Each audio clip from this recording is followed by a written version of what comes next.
और बात करते हैं कोरोना की, क्योंकि एक बार फिर से कोरोना की खबरें आने लग गई हैं। मामले इसके भारत में भी आ रहे हैं और इस साल अब तक देश में कोरोना के 257 मामले सामने आए हैं। इनमें से सबसे ज़्यादा मामले महाराष्ट्र में मिले हैं। उड़ीसा, कर्नाटक, तमिलनाडु, गुजरात और केरल में ये मामले आए हैं। हालांकि राहत की बात ये भी है कि भारत में मरीजों में ये लक्षण हल्के हैं। विश्व स्वास्थ्य संगठन WHO ने मई 2023 में ही कोरोना महामारी के खत्म होने की घोषणा कर दी थी। महाराष्ट्र में कोरोना के बढ़ते मामलों के बीच स्वास्थ्य विभाग ने अपनी मुस्तैदी बढ़ाई है। सबसे ज़्यादा एक्टिव मामले जो हैं वो केरल में हैं, उसके बाद तमिलनाडु, महाराष्ट्र, फिर कर्नाटका और गुजरात। महाराष्ट्र में कोविड-19 के 33 नए मामले मिले हैं। इसमें से 22 मुंबई से और 7 पुणे से सामने आए हैं। इसके अलावा ठाणे से 3 और लातूर से 1 मामला सामने आया है।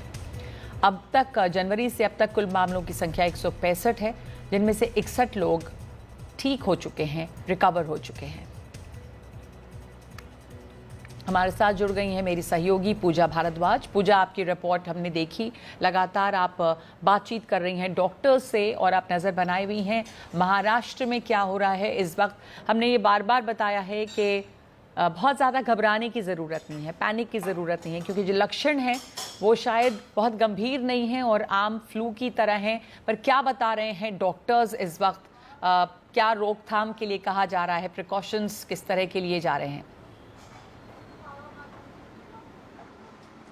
जी नकबा, जैसा कि आपने कहा कि लक्षण इतने ज़्यादा नहीं हैं, तो तमाम जो एक्सपर्ट्स और डॉक्टर्स भी हैं वो वैसा ही बता रहे हैं कि उनके पास पेशेंट जो फ्लू के आ रहे हैं लगभग वैसे ही सिम्टम्स हैं, लेकिन जिनमें सांस की दिक्कत ज़्यादा हो रही है उनकी टेस्टिंग हो रही है और अगर वो पॉजिटिव निकल रहे हैं तो वहाँ पर गंभीर उनकी स्थिति तभी होती हुई दिखती है जहाँ उन्हें हॉस्पिटलाइजेशन की ज़रूरत हो, जब उन्हें दूसरी बीमारी हो, जैसे कि कैंसर के कोई पेशेंट हो या किडनी की सर्जरी हुई है या बुजुर्ग पेशेंट इसके ज़्यादा देखे जा रहे हैं, या फिर नवजात शिशुओं में भी हम देख रहे हैं कि कोविड के मामले बढ़े हैं। तो फिलहाल अगर आप महाराष्ट्र के कुल मामलों को देखें तो करीब जो 90% मामले हैं, एक्टिव केसेस हैं, वो मुंबई शहर से ही हैं।